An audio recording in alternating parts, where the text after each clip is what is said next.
यदा यदा हि धर्मस्य ग्लानिर्भवति भारत अभ्युत्थनमधर्मस्य तदात्मनं सृजाम्यहं परित्राणाय साधूनां विनाशाय च दुष्कृतं धर्म संस्थापनार्थाय संभवामि युगे युगे।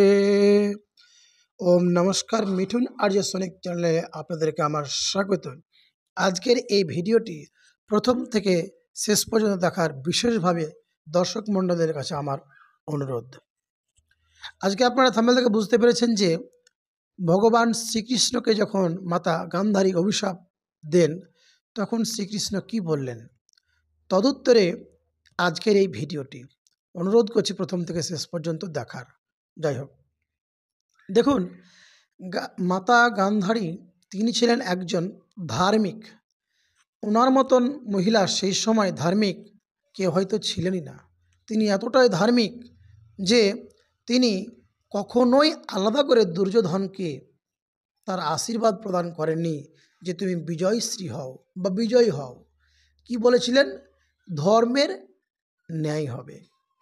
তো যাই হোক, যখন কুরুক্ষেত্রের রণাঙ্গনে মাতা গান্ধারী শতপুত্রের জননী একটা একটা করে যখন তার পুত্র নিহত হয় বা মারা যায় তখন তিনি সহ্য করতে পারেননি। কেননা যারা পুত্রহারা জননী তারাই একমাত্র জানেন। শাস্ত্রে বলছে যার যেটি হারিয়েছে সে সেটিরই দুঃখ অনুভব করতে পারবেন, ব্যতিরেক অন্য কেহ অল্প অনুভব করবেন, এই বিষয়ে বলছেন। তো দেখুন, মাতা গান্ধারী খুবই খুবই মানে কষ্ট তিনি এত পেয়েছিলেন যে তার ভাষা নেই। তখন সেই রাগ সহ্য করতে না পেরে যোগেশ্বর ভগবান শ্রীকৃষ্ণকে বললেন, কৃষ্ণ তুমি কি এটি পারতে না এই যুদ্ধ না করিয়ে অন্য কোনো বিকল্প পথ দিতে, যাতে করে পাণ্ডবদের শান্তি ফিরিয়ে দেওয়ার জন্য? কেন তুমি আমার এই পুত্রগণকে তোমার এই যুদ্ধে কেড়ে নিতে হলো? তুমি কি পারতে না? তুমি নাকি ভগবান, তুমি যোগেশ্বর, তুমি কেমন ভগবান? তারপরেও আচ্ছা, এখানে শ্রীকৃষ্ণ চুপচাপ শুনছে কেন? দেখুন, আমরা এখান থেকে বুঝতে পারি যে যখন কোনো ব্যক্তি আপনাকে কথা বলবে, আমরা সাধারণ ব্যক্তিরা করি কি, মধ্যখান থেকে কথা না শুনে, সম্পূর্ণ না শুনে মধ্যখানে কথা বলে দিই। কিন্তু শ্রীকৃষ্ণ কি করছেন? তার পুরো বাক্যটি শ্রবণ করার পর তিনি উত্তর দান করবেন। কেন? এখান থেকে আমরা শিক্ষা লাভ করছি এই কারণে যে কখনো কোনো ব্যক্তির কথা মানে অর্ধেক শুনবো না, পুরো শোনার পর উত্তর দিতে হয়। তো তদ্রূপ ভগবান শ্রীকৃষ্ণ তিনি কি করছেন? তার পুরো বাক্য শুনছেন। তিনি আরও বলছেন, কৃষ্ণ তুমি অন্তত আমার একটি পুত্রকে বাঁচিয়ে রাখতে পারতে। আজকে আমি পুত্রহারা জননী, আজকে আমি নিঃস্ব। এই কথা বলতে বলতে তিনি এতটাই ক্রুদ্ধ হয়েছেন যে যোগেশ্বর ভগবান শ্রীকৃষ্ণকে অভিশাপ দিয়েই ফেললেন। কি বললেন? হে কৃষ্ণ, হে যদুনাথ, আজকে যেমন কৌরব বংশ ধ্বংস হলো, একদিন তোমার যদুবংশও ধ্বংস হবে, বিনাশ হয়ে যাবে। এই কথার পরিপ্রেক্ষিতে ভগবান শ্রীকৃষ্ণ উত্তর দিচ্ছেন। ভগবান শ্রীকৃষ্ণ বললেন, মাতা আপনার কথা একেবারেই সত্য। আমি দুঃখ কিংবা ক্রুদ্ধ হচ্ছি না মাতা, কারণ এটি একেবারেই সত্য।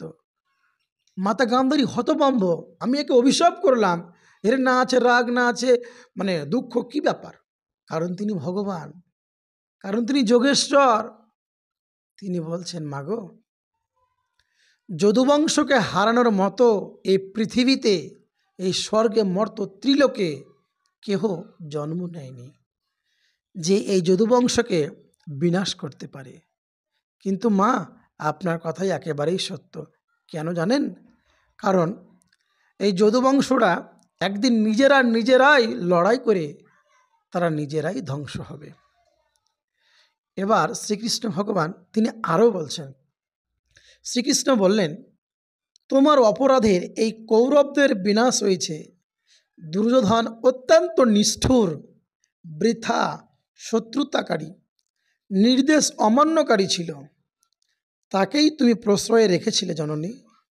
তাহলে তোমার কৃত অপরাধ আমায় কেন দিচ্ছ? এই অপ্রিয় বাক্যে গান্ধারী চুপ করে গেলেন। তিনি আর উত্তর পেলেন না, কারণ শ্রীকৃষ্ণ বলেছিলেন কি জানেন গীতায়, যদি কোনো আমার প্রিয় ব্যক্তিও থাকে আর যদি অধর্মের পক্ষ নেয়, তাহলেও আমি তাকে ছাড়ব না, কারণ আমি হলাম ধর্মের পক্ষ নিয়ে। তাহলে ভাবুন, যারা এই পৃথিবীতে বসবাস করছেন যে আমরা খুব ভালো, আমরা খুব উন্নত মানের, কিন্তু যারা অধর্মের পক্ষ নিয়ে এই জীবনযুদ্ধ করছেন, জেনে রাখবেন তাদের বিনাশ নিশ্চিত। কারণ যোগেশ্বর ভগবান শ্রীকৃষ্ণ গীতায় সেই বাক্যটি, সেই মন্ত্রটি, সেই শ্লোকটি বলেছেন। কি বলেছেন?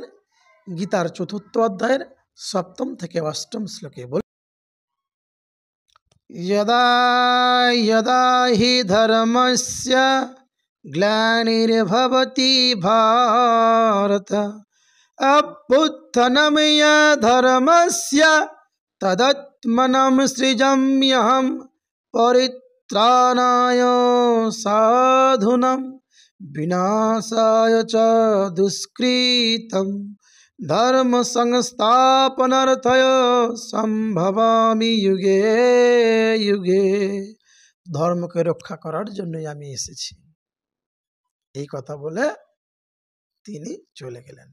নমস্কার মিত্রগণ, যদি ভিডিওটি ভালো লেগে থাকে তারপর লাইক, শেয়ার, কমেন্ট করবেন। নমস্কার।